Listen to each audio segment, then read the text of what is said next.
Hello friends, a very warm welcome to Ansarkari. And in this ongoing series of world history, we have taken up very important themes which are linked with direct understanding in the general studies and also in different optional papers. This is also going to help you to have a very broad and a smart understanding of how to write answers. Most importantly, this is going to help you in the personality test also. Definitely, there are no shortcuts even for success. There are no shortcuts for even playing game. How it can be possible for UPSC examination? It is with this belief and idea that you must have a clear cut understanding, even when I am speaking about this, that what kind of events we have covered before and how we have approached their understanding. It is in this light that you have to also compare what is happening in India at the same time. So the series is going to help you to equip yourself for scoring very good marks and also for solving couple of questions in the prelims. Do ready with your pen paper and also with the visualization so that later on you can write answers and you can submit it for personal evaluation. And our number of interactions are also going to help us. So let's see what are the table of contents in this lecture. We are talking about rise of Nazism in Germany. Very important theme. Such an important theme which forms the basis of even gossips every year. With the understanding of Nazism, you will be able to understand why democracy is important. You would also able to understand that why United Nations is coming into picture, and you would also be able to understand the future. Yeah, that means Cold War era architecture. And also you will also be able to compare that why UK was behaving in a certain way with India, but it was not behaving the same way with Germany. How the appeasement was going on. So we are going to discuss the rise of Nazism, as I just said, Germany between 1918 to 1945, that is Weimar Republic, and the rise of Hitler, and why did Weimar Republic fall, and how there were outbreaks of violence. All this is going to help you to have a clear cut picture. You can write smoothly and effortlessly, and in such a manner that you are going to score good marks. Rather than smoothless, I should say smoothly. Germany between 1918 to 1945, Weimar Republic and the Hitler is the key theme. We have to understand what happened with Germany, as we have discussed already, during the First World War and after the First World War. The kind of anguish, the kind of restlessness, the kind of anxiety, the kind of guilt, the kind of shame, and the kind of revenge feeling was there in Germany. It can be truly, you know, uh, understood by one and all, because the Treaty of Versailles was not the one which did justice. In fact, it was another kind of partitioning of power and also partitioning of luxuries among those powers which were successful for short time. But what actually was happening domestically in Germany, we have to see. January 1919, general elections were held, and for the first time, completely democratic elections took place in Germany in 1919. We see the Germany before the First World War or during the First World War until now was actually seen through the eyes of Bismarck and the military industrial complex.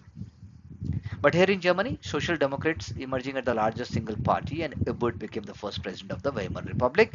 They had Marxist ideas, but they believed that unlike communism, unlike the ruthless peasant and workers control and also complete nationalization of resources, it can be done through parliamentary democracy. So socialism was the goal, but to be achieved through parliamentary democracy. But was this government popular with all the sections of society and all the groups, all the parties? No, it was not like that. Even before the elections, communists had attempted to seize the power in Spartacist Rising, January 1919. Then in 1920, right-wing enemies of the republic, they occupied Berlin, which is called Kapp Putsch. You can write this term. The government managed to survive with these threats and even some more threats also. For example, Hitler's Munich beer hall Putsch 1923. But these were the struggles and survivals and violent activities. By the end of 1919, a new constitution had been agreed by the National Assembly Parliament, which was meeting in Weimar because Berlin was still torn by political unrest. And this answers our question that why Weimar Republic is named as Weimar, because it's the name of place, and Berlin was still the hotbed of another kind of activities not supported the Republic.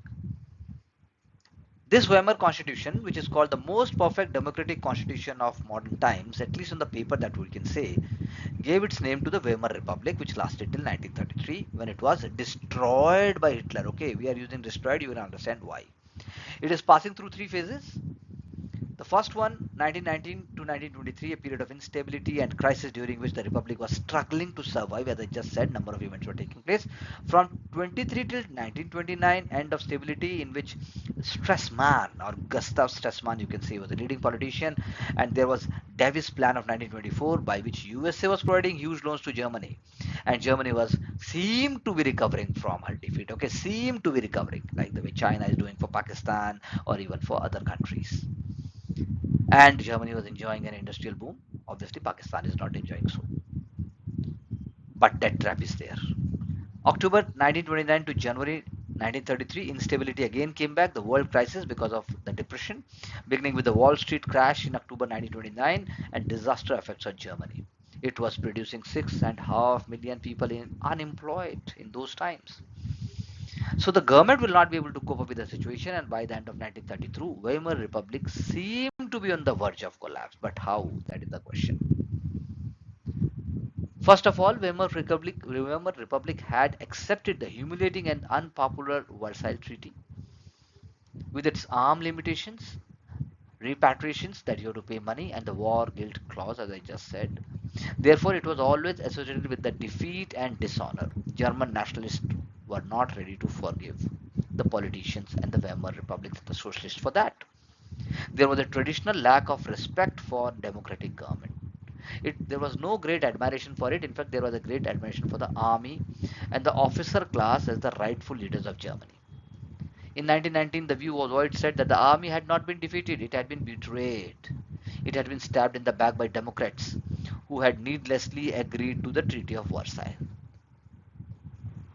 But mostly, what we can say, the Germans, in fact, many Germans were not able to realize that it was General Lunderhoff who had asked for an armistice while Kaiser was still in power. However, the stab in the back legend was eagerly fostered by all enemies of the Republic. So you can understand misinformation, wrong information, half distorted information can destroy not only exam of UPSC but also nations and careers. The parliamentary system introduced in the new Weimar constitution had a weakness. There were a number of weaknesses, the most serious of which was that it was based on the system of proportional representation. So that the idea was that all political groups would be fairly represented because it is proportional, system of proportion.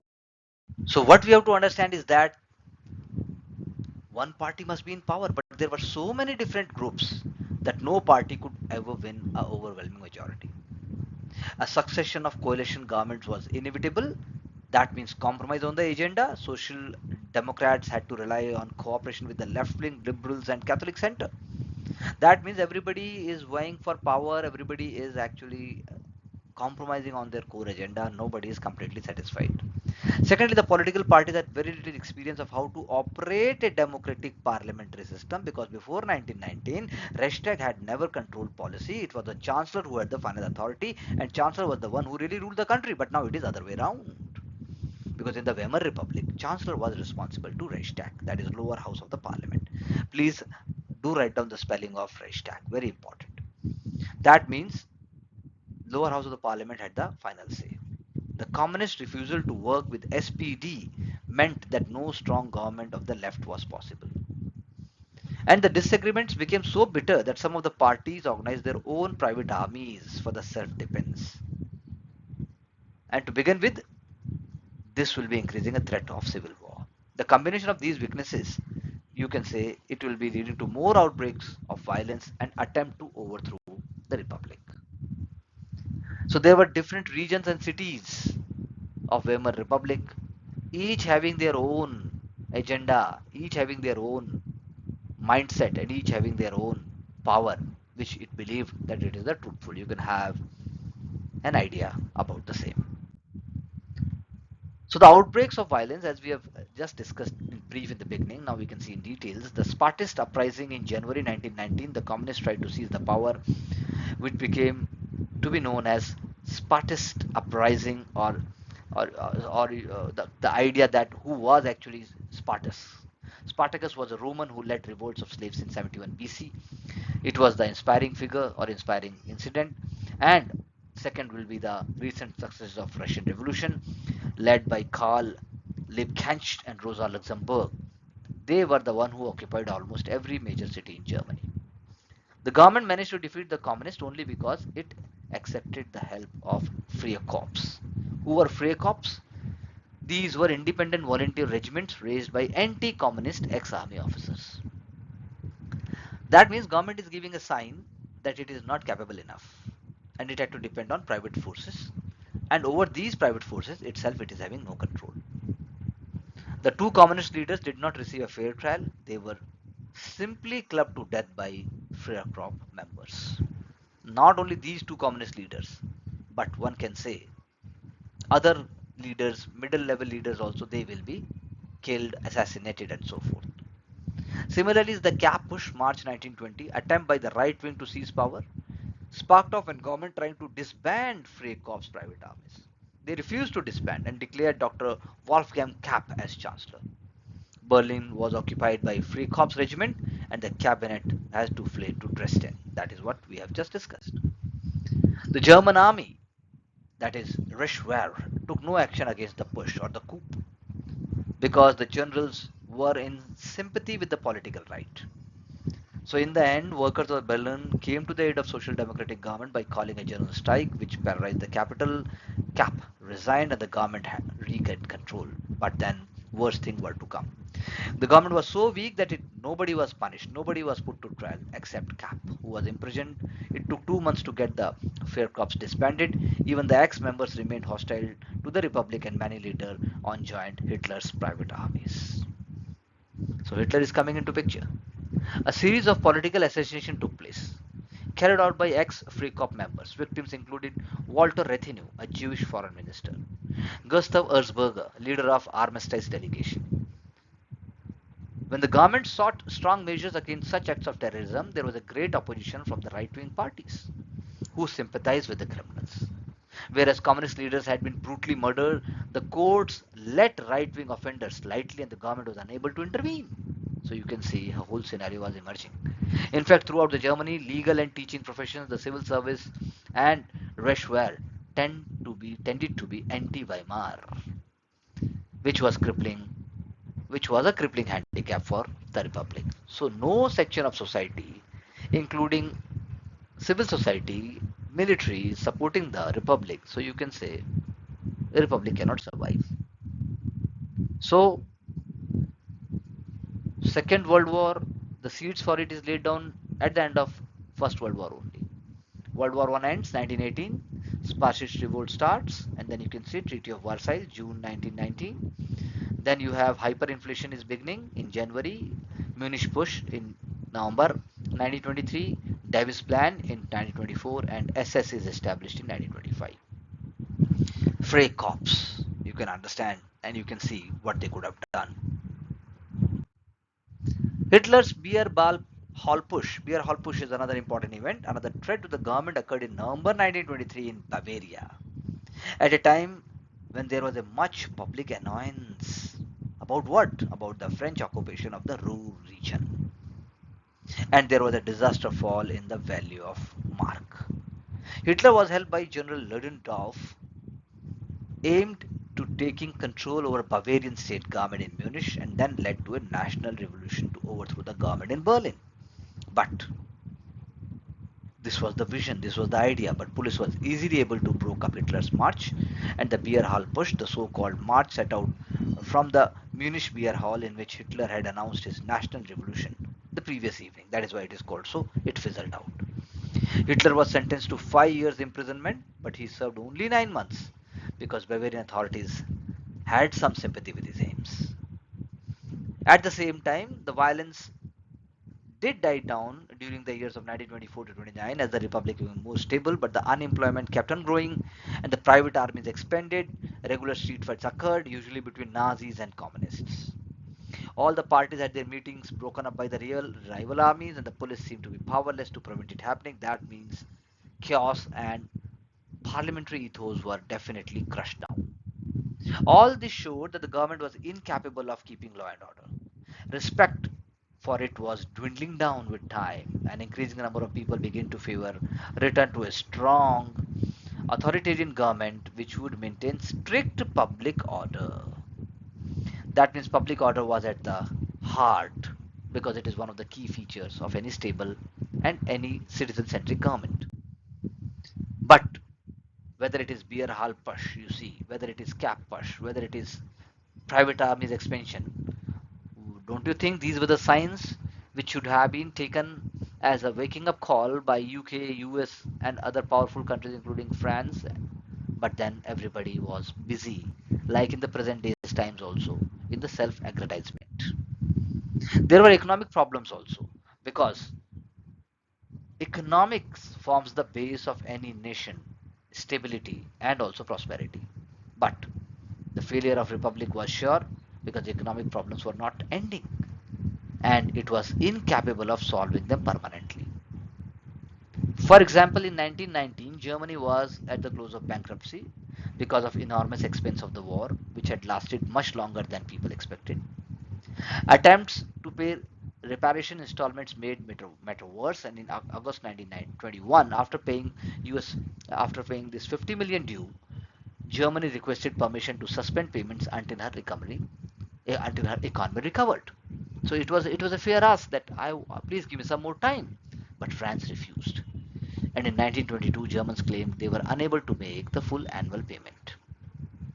In January 1923, French troops occupied Ruhr, as I just discussed, an important German industrial area, in an attempt to seize goods from factories and mines.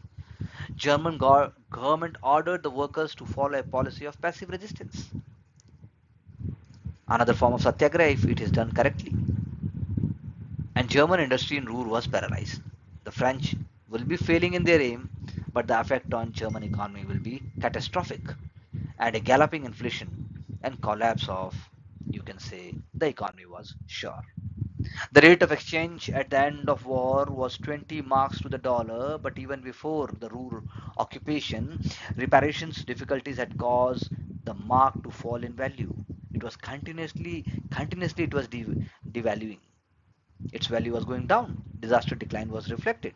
That is making Nazis so popular because they offered the idea of national unity, prosperity, full employment, and they claim the real causes of the trouble are Marxists, the November criminals, the people who had agreed to armistice in November 1918 and later Versailles Treaty.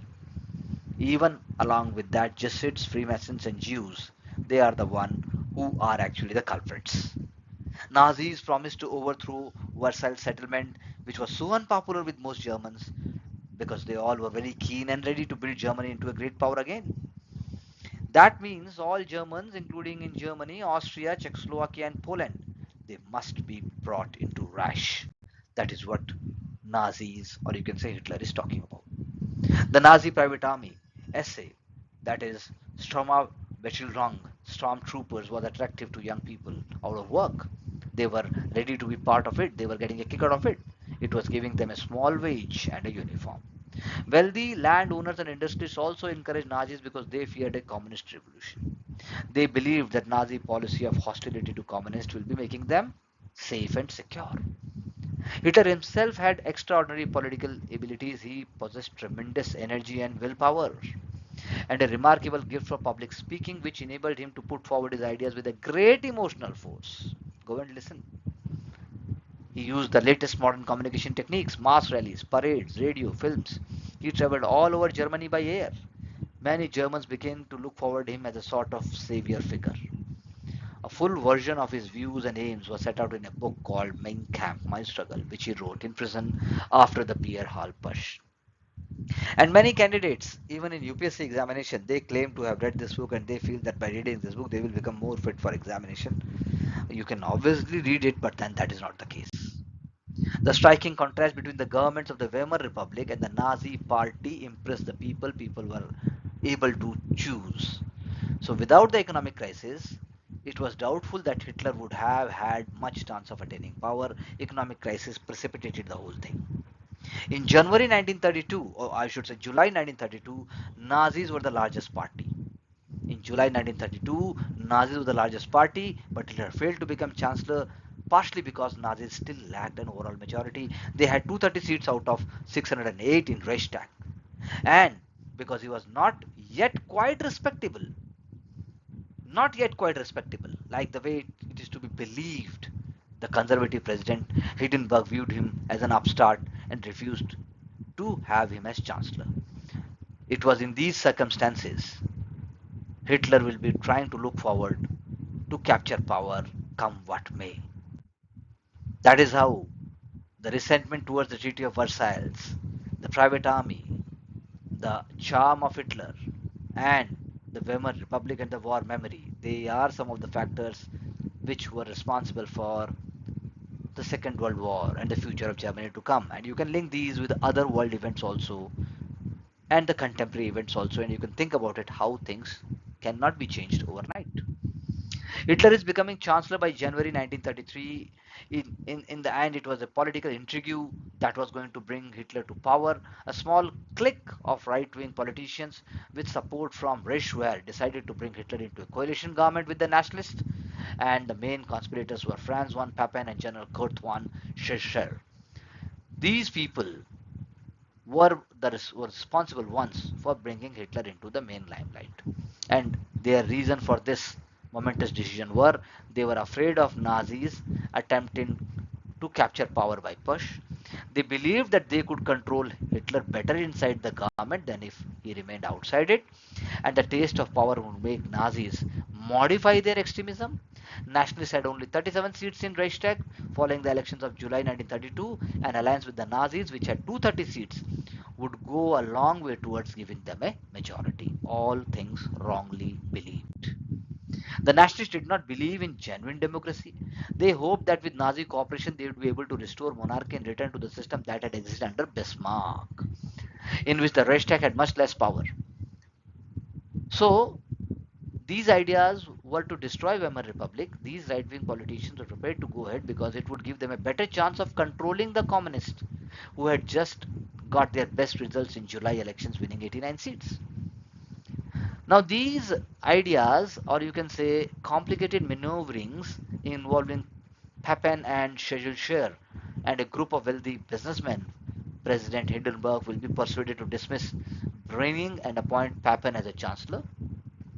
They hoped to bring Hitler as vice chancellor first, but he would settle for nothing less than being chancellor himself. And in January 1933, they persuaded Hindenburg to invite Hitler to become chancellor, with Papen as vice chancellor. Even though the Nazis had by then lost the ground in elections of November 1932, Papen still believed that Hitler would be controlled, and he remarked to a friend, "In 2 months, we will have pushed Hitler into a corner so hard that he will be squeaking." Again, a wrong decision. Hitler was able to come to power legally. Therefore, because all other parties, including the Reichswehr, were so preoccupied with the threat from the communists that they did not significantly recognize the danger from Nazis. So they failed to unite against Hitler and Nazis, and Germany and the whole world will be paying the consequences, or you can say they will be paying for the sins. The Nazi Party, officially called National Socialist German Workers' Party, or NSDAP, was a far-right political party in Germany, active between 1920 to 1945, and it was the phase when Germany will be monstrously rising. So that is how you can see the examples. National Socialist German Workers' Party, and for the working class, that is how Hitler is, and that is for the wealthy, how Hitler is. So what did National Socialism stand for? But let's first understand what it did not stand for. So what it did not mean was nationalization or the redistribution of wealth. The word socialism was included only to attract the support of German workers. Hitler did promise better deal for workers, but that was not the cause. In fact, it bore many similarities to Mussolini's fascism that we have just discussed. So the general principles of this movement were, including the fact that it was not just a political party, it was a way of life dedicated to the rebirth of the nation. All classes in a society must be united in a national community to make Germany a great nation again and restore national pride, since the Nazis had only Nazis had only the correct way to achieve this. It must be followed by all other parties, especially communists, and if they are not doing so, they must be eliminated. The great emphasis was laid on ruthlessly efficient organization of all aspects of lives of the masses under the central government. In order to achieve greatness, we can use violence and terror if necessary, and that was a hallmark feature. The state was supreme, interest of individuals always came second to the interest of the state, and that was a totalitarian state, which in which propaganda played a very vital role. It was likely that a greatness could only be achieved by war, not by peace, and not by being, merciful or by satyagraha. The entire state must be organized on a military footing. Race theory was equally important, and mankind could be divided into two groups, Aryans and non-Aryans. Germans were Aryans, ideally tall, blonde, blue-eyed, handsome. They were the master race destined to rule the world. All the rest, such as Slavs, colored people, particularly Jews, were inferior. They were to be excluded from the national community, along with other groups who were considered unfit to belong, including gypsies and homosexuals. Slavs were destined to become the slave race of Germans. So all these various facets and details of the Nazi system sprang from these four basic concepts. There has been a great debate among historians about whether National Socialism was a natural development of German history or whether it was one of distortion of a normal development. We can relate it to how the Bismarck was doing. Ian Kershaw recognizes that there are elements of both interpretations in Hitler's career. He points out that the mentalities which conditioned the behavior of both the elites and the masses, which made Hitler's rise possible, were products of the strands of German political culture that were plainly recognizable in the 20 years or so before the First World War. Most of the political culture that fed into Nazism was peculiarly German. They were not to be found anywhere else. That is why when we understand that how there is rise of fascism, these were the questions looking forward to circumstances, and we will be also discussing later Czechoslovakia, how it will be served on dish to Hitler at Munich, what were the implications. Hitler was a creature flung to the top by the tides of revolutionary change or by the embodiment of the collective unconsciousness of the people obsessed with violence and death. Comparison of the fascist regime in Italy with the National Socialist regime of Germany is inevitable and the similarities are obvious, but one point of difference is worth mentioning that we have discussed. There was an element of system in Hitler's foreign policy. His outlook was continental. Corporate state was Mussolini's answer to the socio-political problems of his country. We have discussed this in the previous lecture. There were weaknesses and difficulties of the Weimar Republic. How did Hitler succeed in establishing dictatorship? Discuss main characteristics of fascism. How did the policy of appeasement escalate the problem of Nazi aggrandizement? With reference to fascist ideology, discuss the rise of totalitarian state in Europe after the First World War. Extreme nationalism of the fascist variety has various faces in various countries, but it has certain common characteristics also that we have discussed. So try to gain understanding and also Google a bit, and we will be discussing further in our personal interactions so that you understand the difference and also similarity between fascism and Nazism and how the foundation is there for the First World War. And by understanding the circumstances basically, because UPSC is going to ask you applied questions, that is why circumstances or even codes and even what is happening in India at the same time is going to serve us better in all circumstances. Thank you very much for joining different programs of Ansarkari, and Ansarkari is committed to your success in all ways.